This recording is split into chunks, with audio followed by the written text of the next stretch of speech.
La Côte d'Ivoire tout entière attendait le nom du sélectionneur des éléphants hier.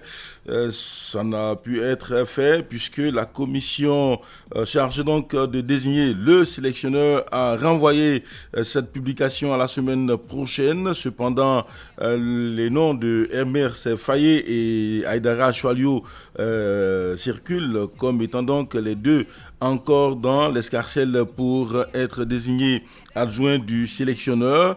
Et pour le sélectionneur, 3 noms sont encore sur la tablette. À qui donc le tour de succéder à Patrice Baumel? On le saura dans une semaine.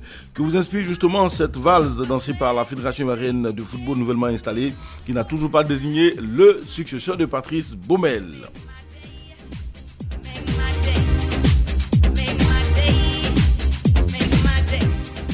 Prenons la direction de l'intérieur du pays avec Monsieur Philippe Kouakou depuis Divo. Bonjour.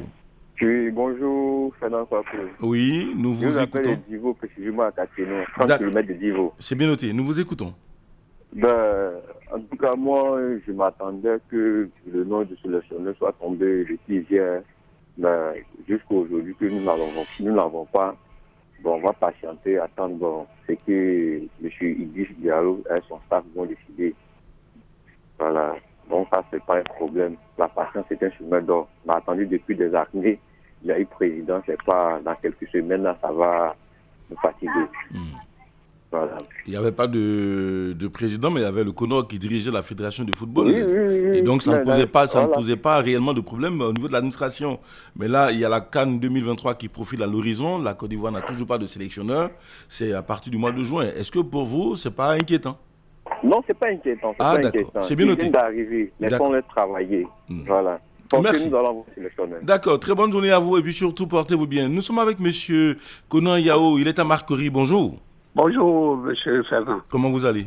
Oui, ça va très bien. Et sur vous? Nous allons très bien. Nous vous écoutons. Ouais. Moi, ce que je voudrais tout simplement, quel que soit l'entraîneur de Côte d'Ivoire, il faudrait que la fédération ne s'implique pas.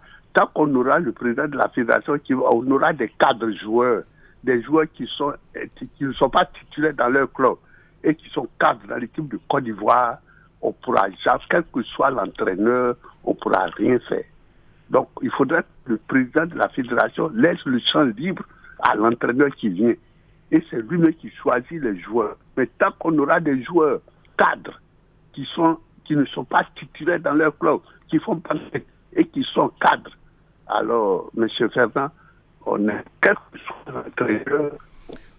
D'accord, on vous a bien perçu. La liaison commence à se détériorer. On espère simplement que l'on vous entendra. Merci à vous et puis surtout, très bonne journée. Nous sommes à Taï avec M. Anthony Kona. Bonjour. Bonjour Fernand. Comment vous allez? Je vais très bien, chez vous. Ça va. Allez, dites-nous, pour justement cette nouvelle articulation, comment vous réagissez, la fédération qui n'a toujours pas trouvé le sélectionneur pour les éléphants de Côte d'Ivoire? Bon, M. Fernand. Oui. Moi, je voulais dire, nouveau président, M.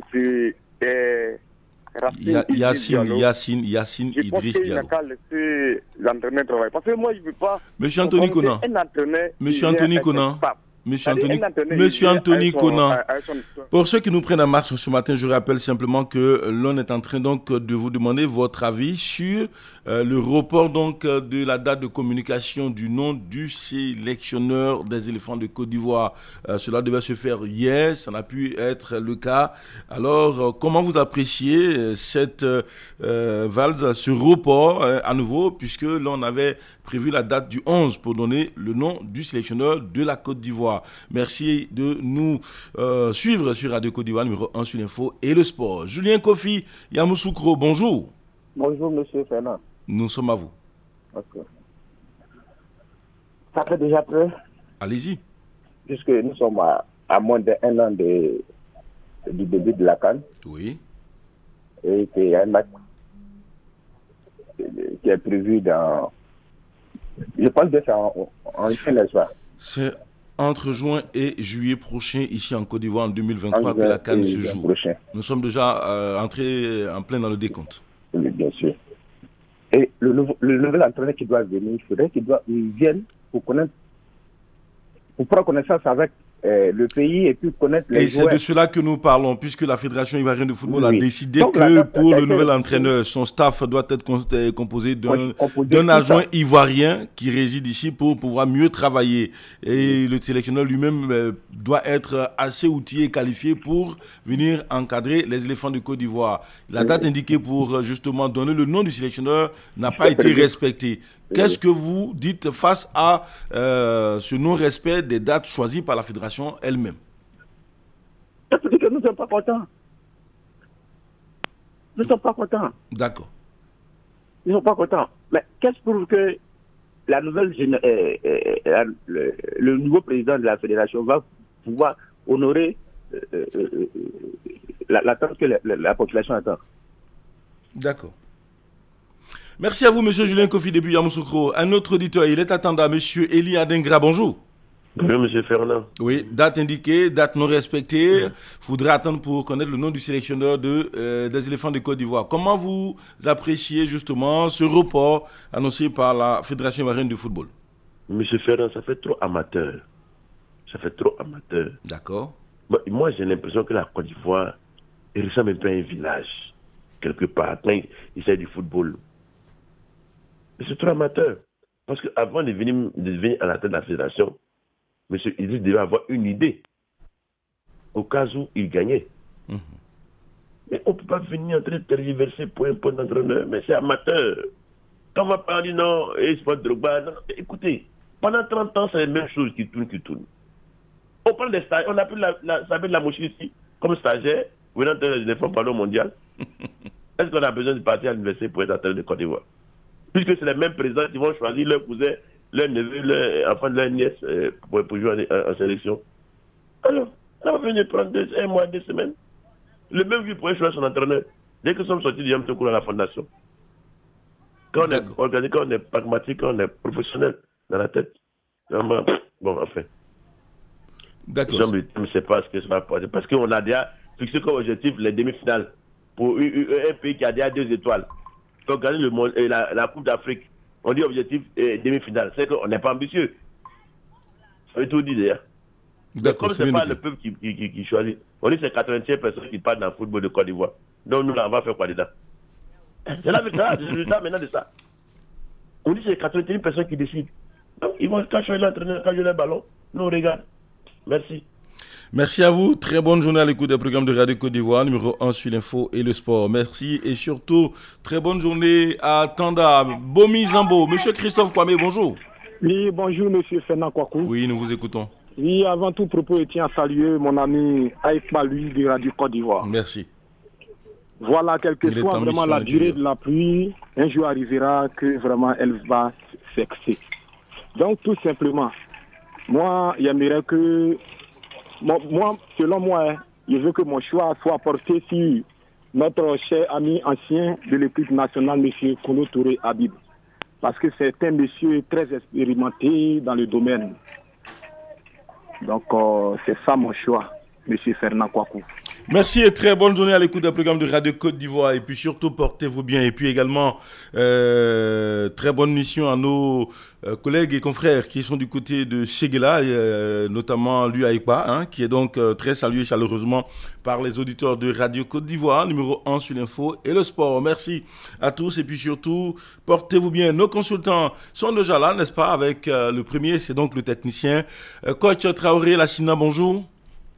Bonjour Fernand. Comment ça va? Ouais, on se réveille bien, c'est chez vous? Ça va très bien. Alors dites-nous, vous qui êtes technicien, quand il y a une telle situation et qu'on vous choisit au dernier moment, comment vous réagissez?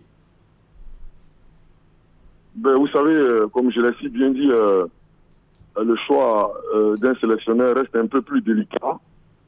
Il est encore plus compliqué, encore plus complexe que le choix d'un adjoint. Surtout que l'adjoint, il est un peu national. Vous voyez? Mais ce qui est très important, c'est de retrouver le profil d'entraîneur qui puisse être à mesure de compenser ou bien de pallier aux insuffisances de notre équipe nationale.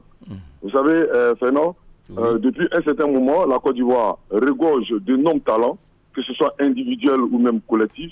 Mais le problème, c'est de trouver, si on veut voir, cette cohésion entre les trois lignes et puis rendre cette équipe beaucoup plus performante et montrer aux yeux des uns et des autres que la Côte d'Ivoire reste une grande nation de foot. Donc il faut un entraîneur qui soit capable, du point de vue techniquement comme tactiquement, d'emmener cette équipe-là au plus haut sommet.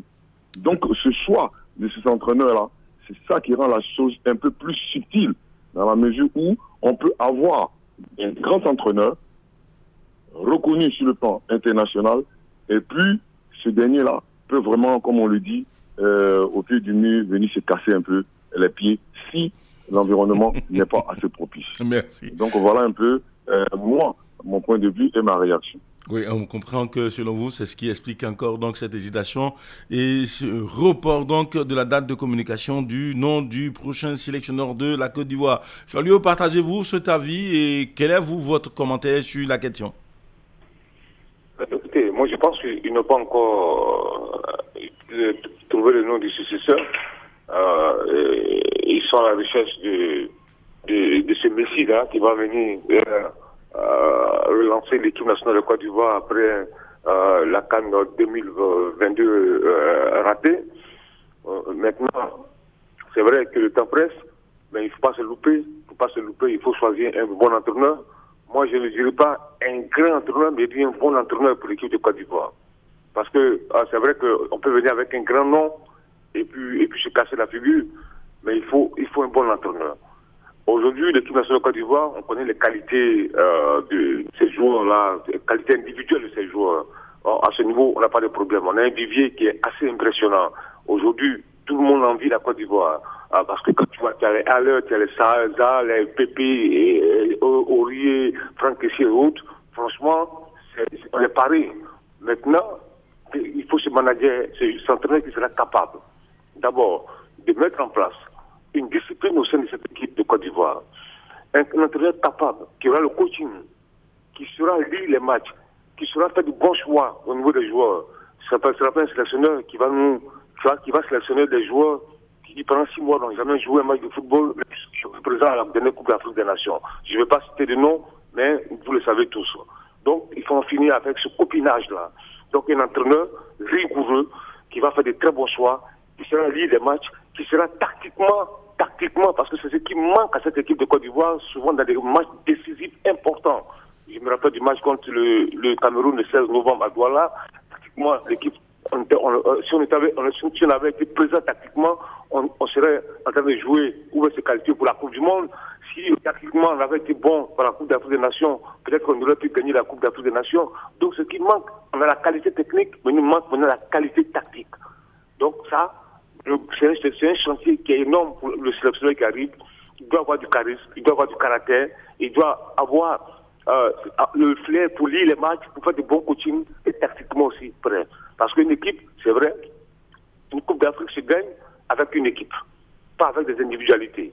Avec des individualités, tu peux gagner un match, tu peux dynamiter l'Algérie 3-1, mais avec une équipe, tu vas loin de la compétition. Ça, c'est très important de le dire. Donc, je pense que là, ils ont le dos au mur, c'est vrai. Les Ivoiriens l'attendent.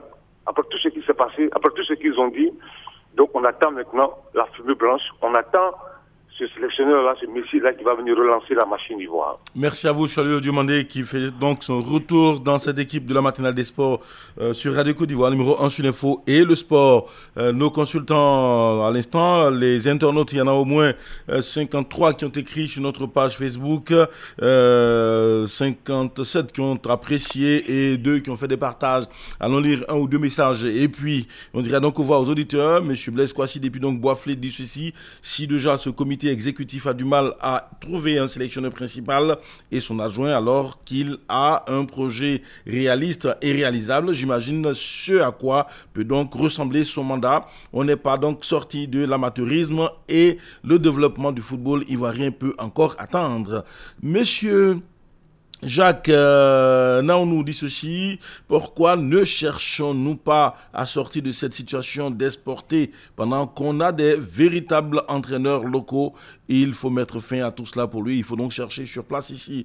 Et justement, c'est peut-être à quoi donc fait allusion Monsieur Montenga Kone qui dit ceci: je crois que dans le programme du président de la FIF, il est donc prévu un sélectionneur expatrié associé à un national. Je crois qu'il faut donc le laisser faire son choix et après on jugera. Mais je crois que Zawi François et Aïdara Choualio ont déjà montré qu'ils méritent ces 2 postes. Bon, pour lui donc c'est clair, il faut faire confiance donc aux nationaux. Merci à tous et puis surtout très bonne journée à l'écoute des programmes de Radio Côte d'Ivoire numéro 1 sur l'Info, le sport.